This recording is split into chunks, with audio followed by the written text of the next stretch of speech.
Lok Sabha election के बाद RSS और बीजेपी के दरमियान इख्तलाफात अब खुलकर सामने आने लगे हैं। आरएसएस चीफ मोहन भागवत के बाद एक और आरएसएस लीडर इंद्रेश कुमार ने बीजेपी पर तंज किया है। इंद्रेश कुमार ने कहा कि इलेक्शन में बीजेपी को कम सीटें इसलिए आई क्योंकि वो घमंड में थे। इंद्रेश कुमार ने कहा कि राम सभी के साथ इंसाफ करते हैं। उन्होंने ये भी कहा कि उन लोगों में घमंड और गुरूर आ गया, इसलिए इन लोगों के घमंड को भगवान राम ने तोड़ दिया और इस वजह से उनको मुकम्मल अक्सरियत नहीं आनी थी। आरएसएस लीडर ने मजीद कहा कि जो राम की भक्ति के नाम पर घमंड करे उसकी तरक्की अपने आप रुक जाती है। राम भेदभाव नहीं करते। अभी इस 2024 में भी राम राज्य का विधान देखिए, लोकतंत्र के पर्व में कैसा है।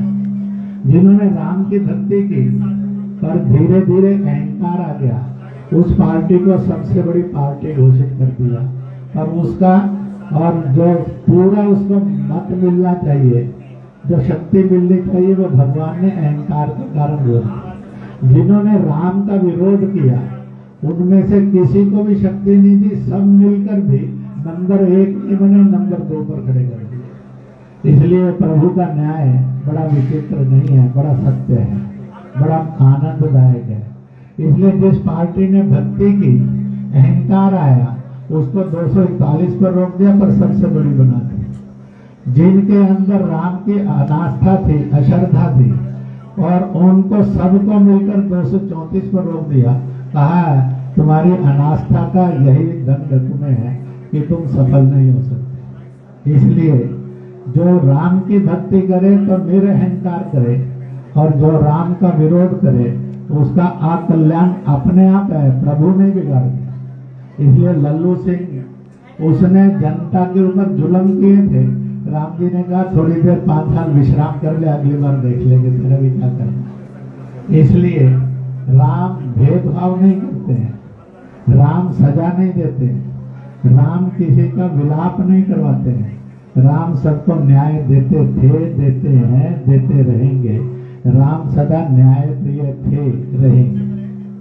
एक छोटी सी बात इस समय में और कहूंगा, राम और सीता का प्रत्याग कहानी आपने क्या पढ़ी है मैं जानता नहीं, परंतु मैं सुना जरूर देता हूँ। राम राज्य करते करते हर 100 वर्ष के बाद अश्वमेध यज्ञ करते थे। जिस समय कोई कर्जदार न रहे, कोई रोगग्रस्त न रहे, कोई बिना छत के नहीं रहे, कोई बिना शिक्षा के नहीं रहे, कोई बिना रोजगार के नहीं रहे। जब ऐसा हो जाता था तो अश्वमेध यज्ञ करते थे। कहते हैं कि उन्होंने 100 वर्ष के बाद 100 अश्वमेध यज्ञ किए। इसलिए राम का राज्य 11,000 वर्ष का राज्य था। दुनिया के अंदर इतना बड़ा राज्य आज तक नहीं हुआ किसी का, और यही एकमात्र राज्य था जो इतने वर्ष का था। और इस राज्य में करते करते अंत में एक समय आता है जब माँ भी घूमने के लिए जाती थी। आपके बच्चों के रोशन मुस्तकबिल की जमानत कोमान कॉन्सेप्ट स्कूल। वाजबी फीस में मियारी तालीम, काबिल और ट्रेंड बेहतरीन टीचर्स की जेर निगरानी, दीनी और असरी उलूम एक साथ, जदीद तरीन साइंस एंड कंप्यूटर लैब। बनाइए अपने बच्चों को हुफ्फाज डॉक्टर्स, इंजीनियर्स, एंटरप्रेन्योर्स या लीडर्स। बच्चों के शख्सियात की तामीर पर खुसूसी तवज्जो। मुफ्त दाखिले जारी हैं। कोमान कॉन्सेप्ट स्कूल के डायरेक्टर मौलाना मुफ्ती मोहम्मद बिन तैयब की सरपरस्ती में स्टूडेंट्स की अखलाकी और रूहानी तरबियत का खुसूसी मरकज। पेरेंट्स टीचर्स मीट में जानिए बच्चों की प्रोग्रेस। Admissions are open. कोमान कॉन्सेप्ट स्कूल, इल्म की रोशनी से होगा हर घर रोशन।